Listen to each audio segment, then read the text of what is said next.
Jag är en svensk klimataktivist och jag kommer prata engelska nu för säkerhets skull så ni inte behöver låtsas att ni förstår.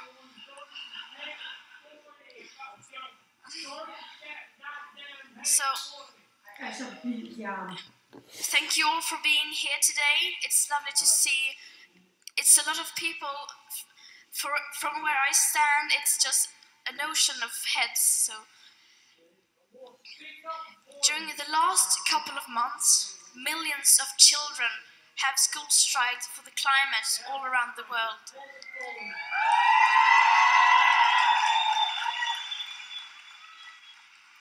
And yesterday, we had one of our biggest strikes yet.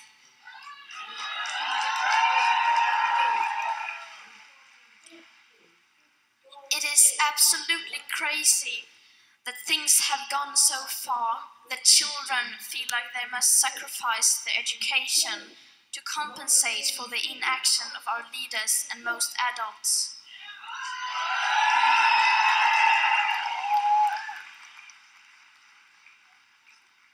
In about 2 weeks, you have elections in Denmark. And tomorrow, across Europe, there are elections to the European Parliament. We are about 508 million people living in the EU. And we use about 20% of the world's resources.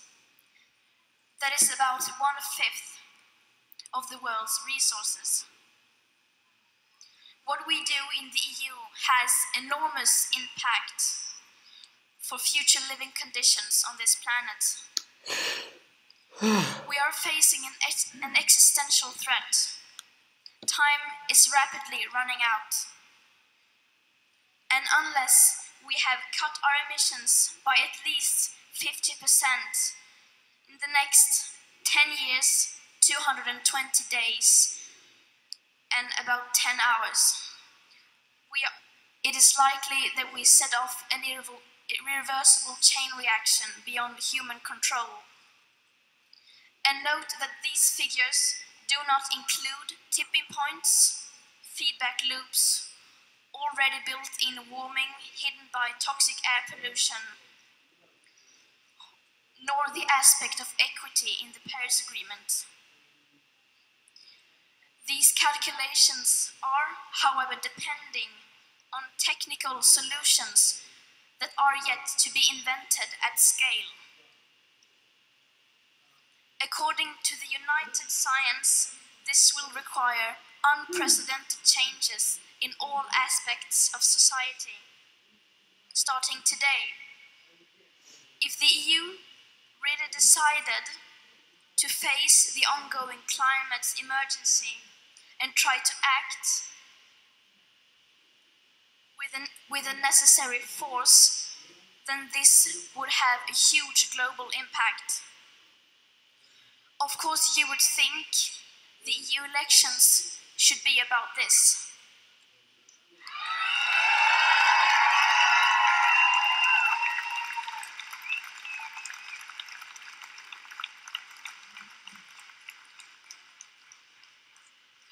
But it is not.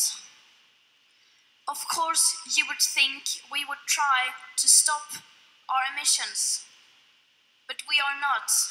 In fact, the global emissions are still rising, despite all the beautiful words and promises of our leaders and politicians. Beautiful words like carbon neutral Copenhagen 2025.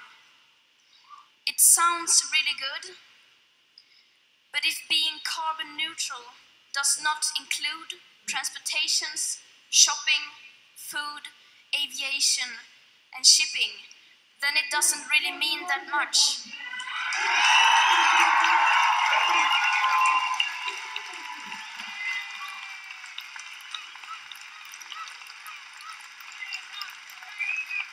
In fact, sending these messages that suggests that real action is going on when it really is not, does more harm than good.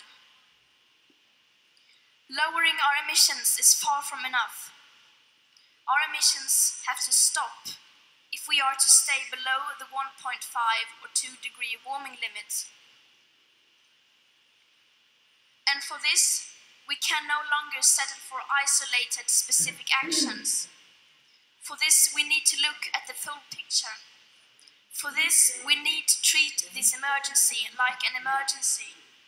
For this, we need a whole new way of thinking.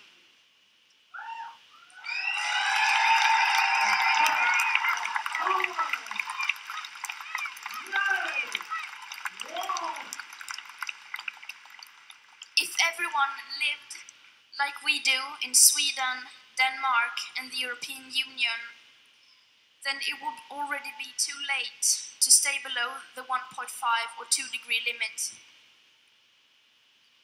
If everyone lived like we do, then we would already be much closer to irreversible hothouse Earth.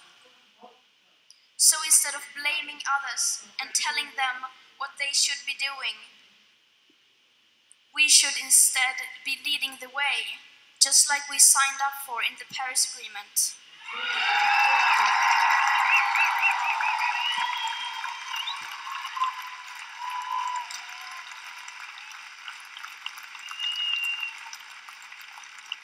Our upcoming elections should all be about this, because this could be the last chance we have to start the transformation required.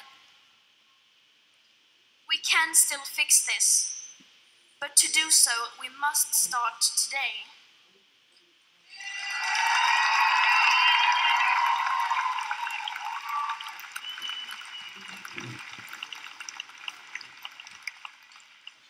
Those who are going to be affected the most by the climate and ecological crisis, young people like me, cannot vote.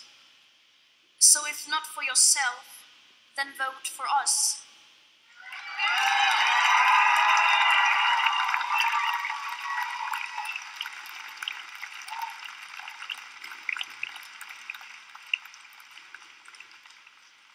I can't say enough how important these elections are, but we also have to acknowledge that we already know the outcome of the elections.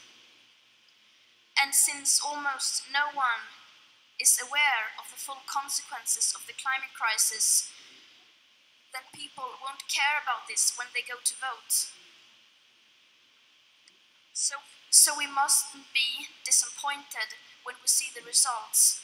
We must bear in mind that the fight doesn't end here. This is just the beginning.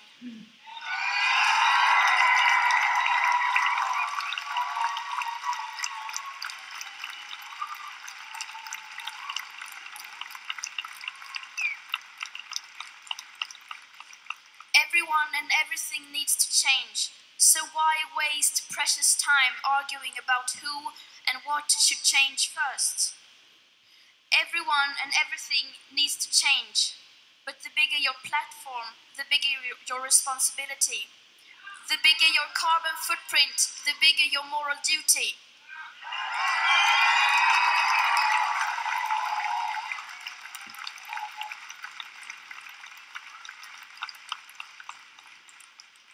Our house is on fire, and we should get angry and transform that anger into action. And then act as if your life depended on it, because it does.